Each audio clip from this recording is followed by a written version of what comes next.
శీర్షిక లియో మరియు సింహ అడవి స్నేహం. హాటగా అడవి ఒడిలో పిల్లవాడు లియో విసిల్స్ చేస్తూ అడవి వైపు నడుస్తుంటాడు. లియో, ఓ ఎవరైనా ఉన్నారా? నేనొస్తున్నా నీతో ఆడుకోవడానికి.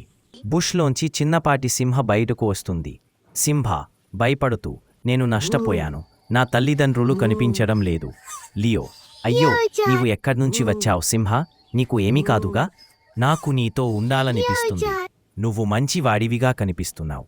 లియో ఆనందంగా, ఓ, నేను కూడా నీతోనే ఆడాలని కోరుకున్నా. మనం మంచి స్నేహితులు కదా. రోజులు గడుస్తాయి. వాళ్ళు ఆటలు ఆడుతారు, చెట్ల కింద విశ్రాంతి తీసుకుంటారు. లియో, ఇవాళ మనం పాముతో బోల్డ్ చేస్తున్న ఆట ఆడుదాం.